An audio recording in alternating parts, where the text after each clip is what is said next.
Marriages don't always end with a slammed door or a screaming match. Sometimes they end in a hotel lobby, in the space of about 10 seconds, when a stranger's confused face tells you everything your husband spent months hiding from you. That's what happened to me in Denver, though I didn't understand it until the front desk clerk looked up from her screen with a frown that made my chest go cold before I even had words for why. My name is Hannah Reeves. I'm 43 years old, and until that weekend, I believed I understood my own life fairly well. I live in a quiet suburb outside Columbus, Ohio, in a brick colonial with a maple tree that turns the whole front yard orange every October. I work as the office manager and bookkeeper at a family medical clinic, a job I've held for 11 years. One that suits my particular love of columns, that balance, and small problems with clean solutions. My husband, Derek, is 48. He's a regional sales director for a pharmaceutical company, the kind of job that requires a good suit, a firm handshake, and enough charm to make a hospital administrator feel like the most important person in the room. We'd been married 18 years. I won't pretend the marriage still burned the way it did when we were 25. Most marriages that last don't. The romance settles into something quieter, shared grocery lists, a hand on my back during the evening news, the comfort of knowing exactly how someone takes their coffee. I believed that kind of steadiness was worth more than fireworks. I still do. I just didn't understand that Derek and I had quietly stopped agreeing on what steadiness meant. Over the past 6 months, his travel had increased. Client meetings, regional conferences, all delivered in his easy, confident way. This trip to Denver, he told me, mattered more than most. A major contract was riding on it. He gave me the hotel name without my asking, mentioned the conference schedule over dinner, the kind of detail a man volunteers when he has nothing to hide. When I suggested a video call one evening, he waved it off. The room was crowded. The days were long. He'd rather just talk on the phone. I didn't think twice. Why would I? Emma, our 13-year-old, missed him more than she let on. She's quick and affectionate, fiercely attached to her father the way only daughters seem to be. One Saturday morning over pancakes, she looked up with an expression I recognized instantly, the one she gets when she's already decided something. "Mom," she said, "what if we went to Denver and surprised Dad?" I laughed at first. She wasn't laughing. And the longer I looked at her, syrup on her chin, eyes bright, the more something softened in me. Guilt, maybe. We hadn't done much together as a family lately. I told myself this trip could remind all of us what we were to each other. I took Friday off, booked 2 tickets and a room at the hotel Derek had named. Emma spent an hour making a card, tongue between her teeth, that read, "We missed you too much to stay home." I called Derek that night and told him a small lie, that Emma and I would be busy over the weekend, meant to keep him from calling while we were in the air. He didn't ask questions. If anything, he sounded relieved in a way I didn't examine closely enough. "Good," he said. "Maybe you two should have a girls' weekend." I remember that sentence exactly, because later I would replay it 100 times, looking for the crack I should have seen. That night Emma couldn't sleep from excitement. She climbed onto the edge of my bed the way she used to as a little girl. "Do you think Dad will cry when he sees us?" she asked. "Maybe," I said, smoothing her hair, "but in a good way." I spent the whole night picturing his happiness. I didn't know that when Derek actually saw us standing there, what would cross his face wouldn't be joy at all. It would be fear. We were up before dawn, the house cold and hushed. Emma wore the grey hoodie with the little embroidered fox that Derek had given her for Christmas. She'd chosen it on purpose, some instinct telling her it would mean something to him. The drive to the airport was quiet, rain tapping the windshield. At the gate, she talked through the whole plan, how she wanted to knock on the door herself, how I should stand off to the side, how we'd count to 3 and yell surprise together. Watching her animated hands, I remember thinking clearly that this had been the right decision. that whatever had felt slightly hollow in our house lately, this weekend would begin to fill it back in. I texted Derek before boarding. "Hope your presentation goes well. We love you." His reply came fast, "Going into meetings." Phone may be off all day. Something about that snagged in my mind. He told me the night before his presentation was yesterday, not today. But conference schedules shift. I let it go. As we taxied, another message came through. "Don't wait up tonight. Client dinner." Faintly, I felt like he was clearing the day in advance. I told myself I was being paranoid, switched to airplane mode, and watched Emma pull down the window shade so I wouldn't see how nervous she was about takeoff. If I had known what was waiting for us in that city, I would have turned that plane around. Denver greeted us with a hard, bright wind. Emma pressed her face to the train window as the skyline rose out of the flat horizon, and for a moment I let myself feel the excitement too, arriving somewhere new. Somewhere our family didn't usually go. We checked into our own room first. Emma wanted to go straight to her father's floor, but I told her we needed his room number from the front desk. I explained to the clerk, smiling, that we were hoping to surprise my husband, Derek Reeves, here for the pharmaceutical sales conference. She typed, frowned, typed again. "I'm sorry, I'm not showing a guest under that name." I said the reservation was probably under the company block. She checked again, more carefully, then looked up with an expression trying gently to be helpful.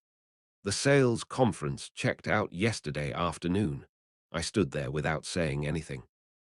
Derek had told me the conference ran through Sunday.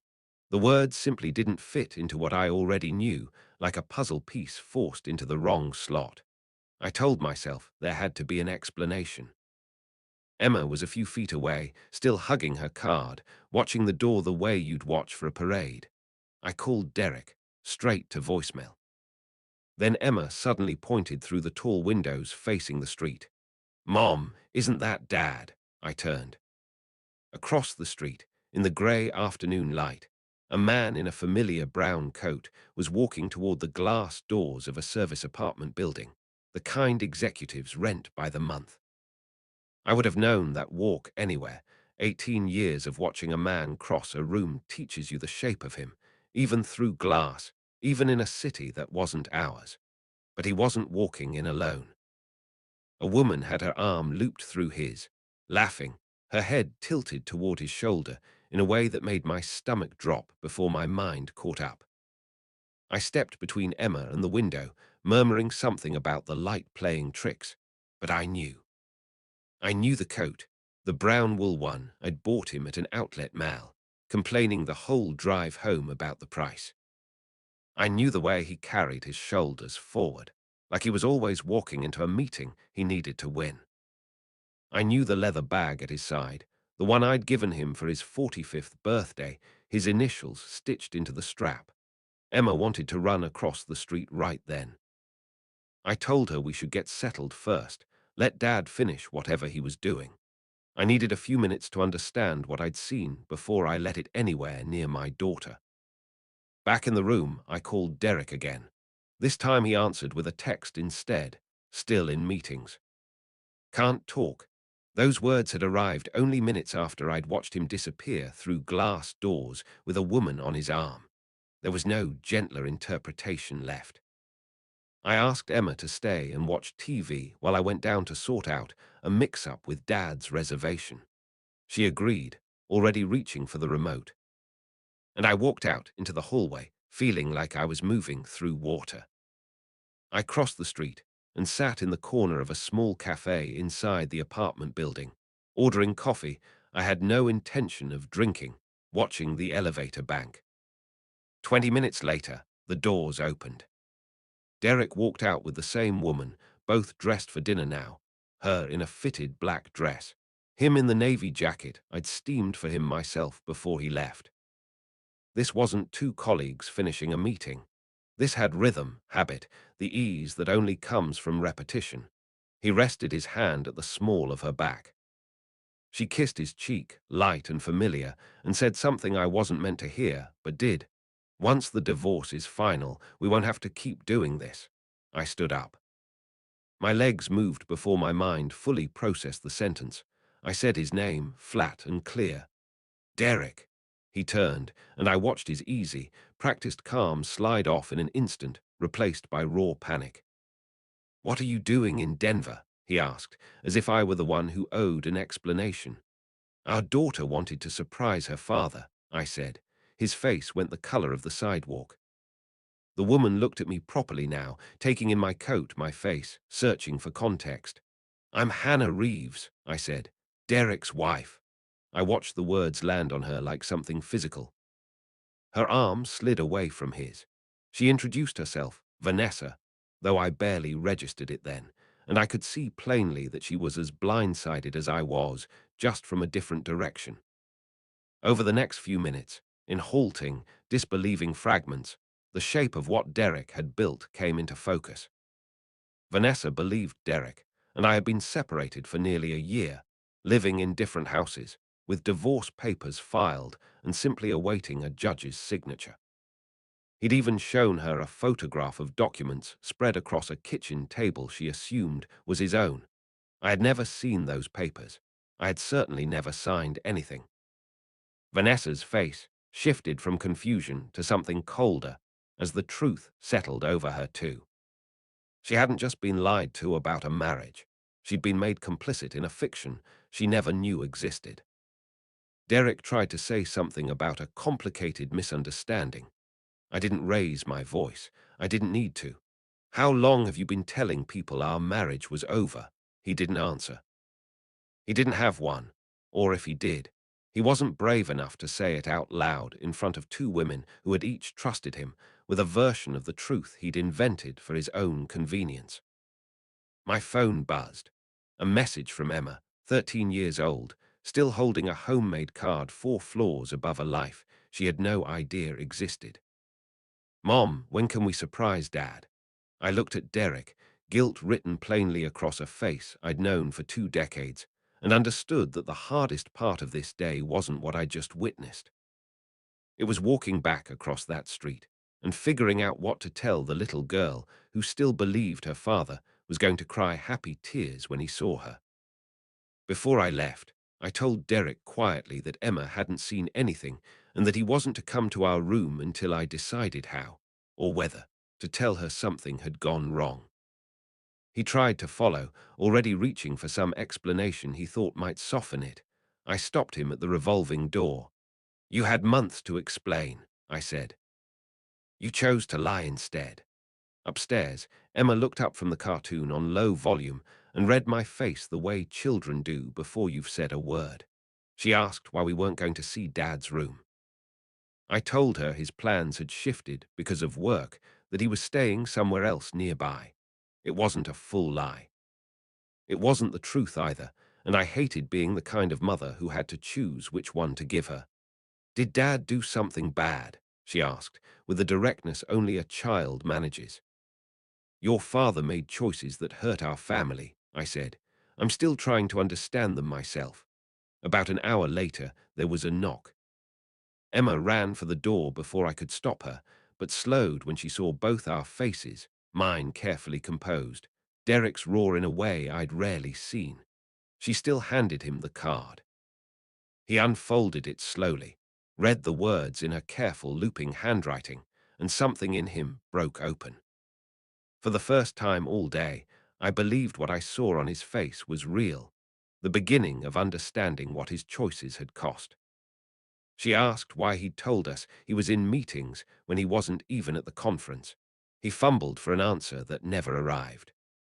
"You told me lying was what people did when they were afraid of the truth," she said.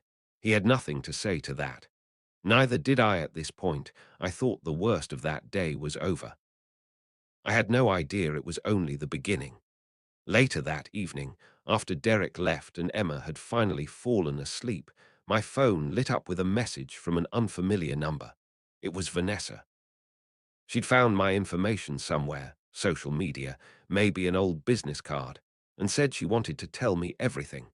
I almost didn't respond. Something told me I needed to know exactly what I was dealing with, so I let her talk. Over the next hour, in a long, unraveling series of messages, Vanessa laid out 9 months of a relationship built on a story Derek had constructed with real care. He told her we separated almost a year earlier, that he'd been staying at a Denver apartment on business trips, slowly building a life there ahead of an eventual permanent move once the divorce finalized. She sent screenshots, conversations where he'd written plainly, "Hannah already signed. I'm just waiting for the court date." In another, he explained he'd used money from his portion of the assets to cover the deposit on the apartment they'd been living in together part-time for months. I sat on the edge of the bathroom sink after reading that, door shut so Emma wouldn't wake, and opened our banking app with hands that weren't quite steady. Our joint savings looked ordinary enough. But the investment account, the one Derek had always managed, because numbers weren't my interest and he seemed to enjoy them, had been steadily bleeding for 6 months. Small transfers, easy to miss if you weren't looking closely. $4,800 in February, $7,200 in April, $9,500 more in June, because he handled the investments I'd simply never checked. Altogether, nearly $78,000 had quietly disappeared. I sat there a long time, doing the kind of math that has nothing to do with numbers, counting up not dollars, but months, meetings, missed video calls, all the small excuses I'd accepted because I trusted the man giving them to me. When Derek finally texted asking if we could talk in the morning, I didn't answer right away. I looked instead at Emma asleep, one arm flung over the blanket, still wearing the fox hoodie she'd chosen that morning to make her father smile. Denver hadn't just exposed an affair. It had cracked open a door, and behind it was something far larger. A life Derek had been building for months while I stood in our kitchen back in Columbus, believing every word he told me.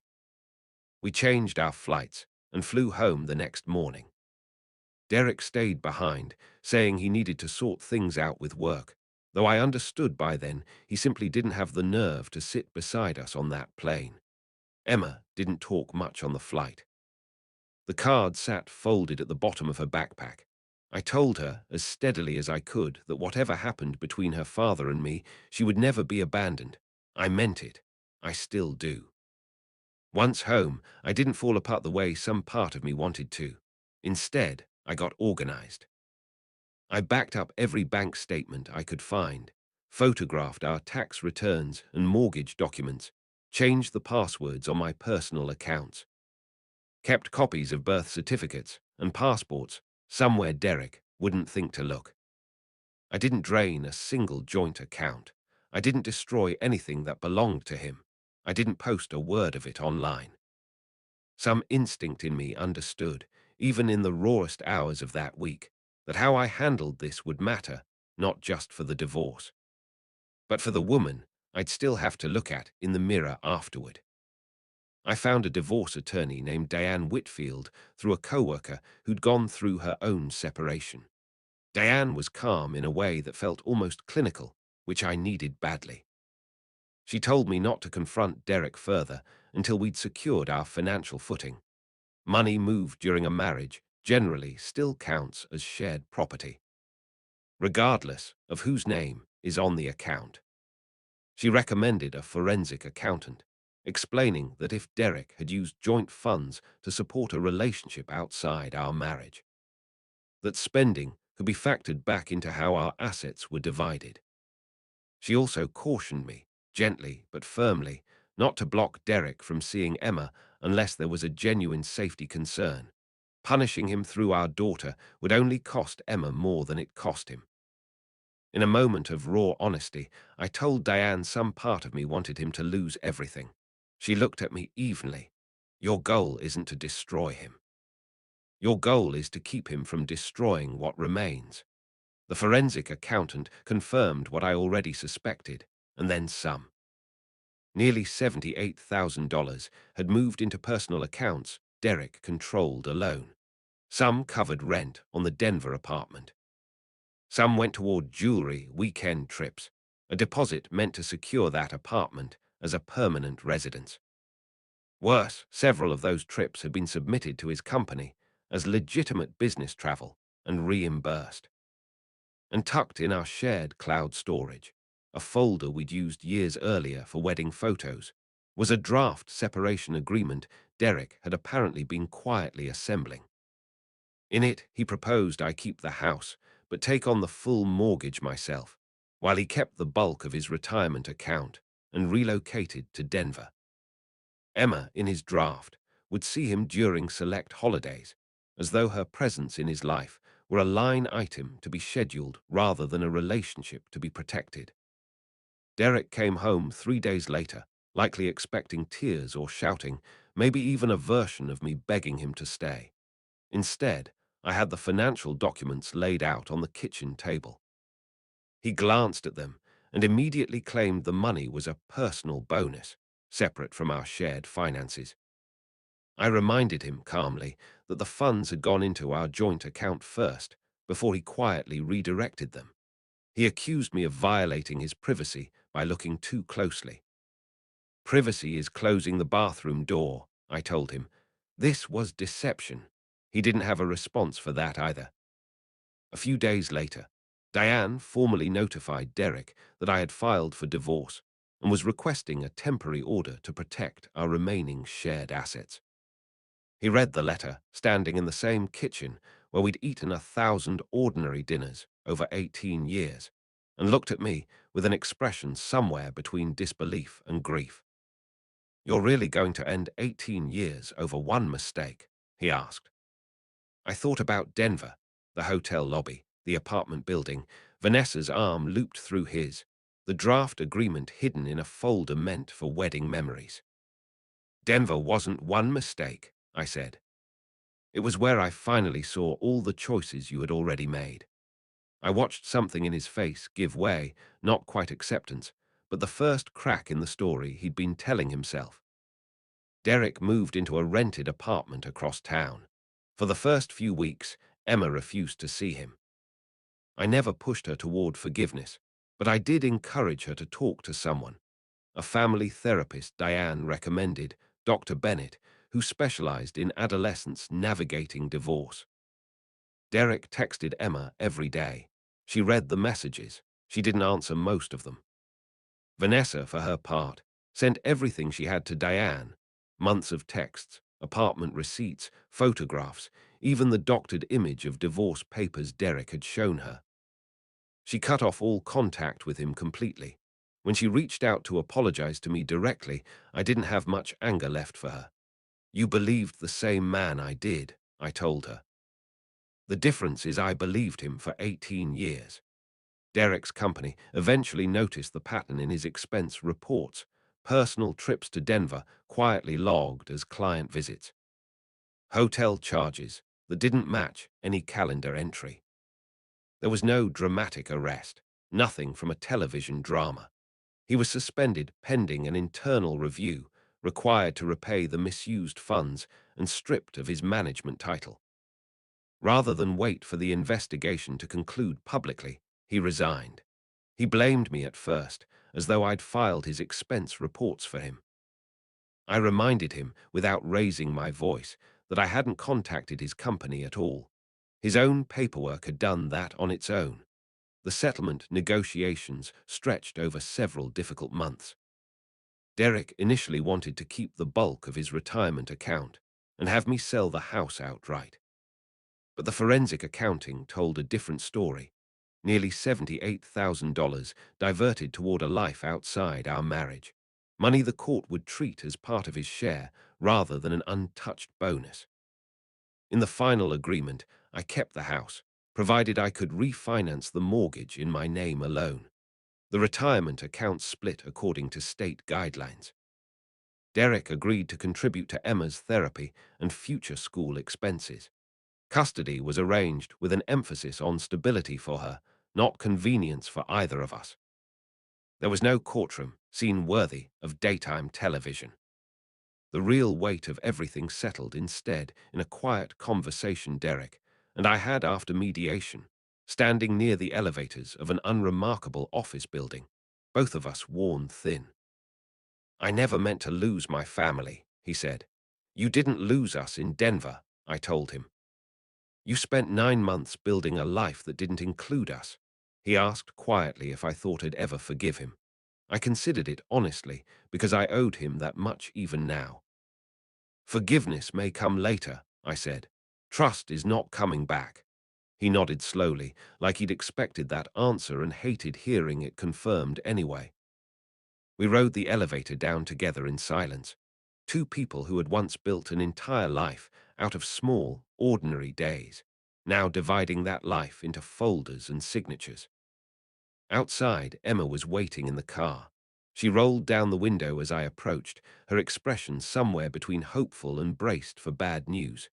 "Is it over?" she asked. I got in beside her and let the heater hum against the late autumn chill. "The marriage is ending," I said. "Our life isn't." She studied me for a moment, searching for the truth underneath my words, and whatever she found there seemed to satisfy her, at least for now. She reached over and turned up the radio, and we drove home through streets that looked exactly the same as they had a year earlier, even though nearly everything inside them had changed. 9 months passed the way difficult years sometimes do, slowly in the moment, and then, looking back, all at once. The divorce finalized in early spring. I refinanced the mortgage on my own, nervous the whole process, but I kept the house, which meant Emma didn't have to change schools or say goodbye to the maple tree she'd been climbing since she was 6. I picked up freelance bookkeeping work in the evenings, a flower shop, a family-owned hardware store, word spreading slowly the way it does when people trust you with their numbers. Eventually it turned into something more official, a small practice of my own. No dramatic movie reveal, just steady, reasonable independence built one client at a time. Emma and Derek found their way back to each other slowly, through short lunches, an hour here and there, nothing forced. Their relationship wasn't what it had been before Denver, and I don't think it ever fully will be.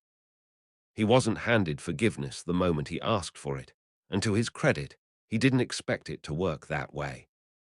He started therapy of his own, and for the first time since I'd known him, he began owning his choices out loud, instead of explaining them away. I stayed out of it mostly, stepping in only when I needed to remind him that Emma's boundaries came first, not his comfort. One evening, months into this new rhythm, Emma sat on the porch steps beside me while the sky turned that particular shade of orange it gets in late summer. "I still love Dad," she said, watching fireflies blink near the hedge. "I just don't trust him yet." "You're allowed to feel both," I told her, and I meant it more than I think she realized. A few weeks later, cleaning out a hallway closet, I found the card, the one she'd made for that Denver trip, still folded the way it had been in her backpack. The crease from the flight pressed permanently into the paper. I brought it to her and asked if she wanted to keep it somewhere. She looked at it for a long moment, turning it over once in her hands. "No," she said finally. "That was for the dad I thought I was going to see." She didn't tear it up in some symbolic act of anger. She placed it carefully in a small keepsake box in her room, tucked between old birthday cards and a ticket stub from a school play. It felt right, somehow, not erasing what happened, just no longer letting it steer the direction of her days. Almost a year after that first trip, Emma and I flew back to Denver together, just the two of us. We walked along the river, with the wind coming off the water the same way it had before, except this time it didn't feel like something I needed to brace against. We ate deep dish pizza near downtown, wandered through a museum for most of an afternoon, and took photos in front of the mountains with the skyline stretched out gray and silver behind us. At one point, standing at a railing with the water moving slow beneath us, Emma asked if I regretted coming here that first time, if some part of me wished we'd never booked those tickets at all. I thought about it honestly before answering. "I regret what we found," I said, "but I don't regret finding the truth." She nodded slowly, the way she does when she's turning an idea over in her mind, testing its weight before deciding what to do with it. For a long time after that first trip, I believed it had been the thing that broke our family apart. I understand now that isn't quite right. Denver didn't create the lie Derek had been living. It simply made it impossible for that lie to stay hidden any longer. The truth hurt more than almost anything I've known. But it also gave me back something I hadn't realized I'd lost along the way: the right to decide clearly and honestly what the rest of my life was going to look like. Our family doesn't resemble what it used to be, but it's still a family, just built differently now, on steadier ground than the one I didn't even know I'd been standing on before. Healing, I've learned, isn't about forgetting. It's about reaching a place where the memory no longer decides what tomorrow gets to be. We flew to Denver because my daughter wanted to surprise her father. Instead, we discovered the life he'd been hiding from us. For a long time, I thought that trip ended my family. Now I understand it ended the lie. And sometimes the end of a lie is where your real life finally begins. If this story stayed with you, I'd love to hear where it found you tonight. Drop a comment below and let me know what you're thinking. Did Hannah make the right choices, or would you have done something differently? We share stories like this every week, so if you don't want to miss the next one, go ahead and hit subscribe. Thank you for spending this time with me.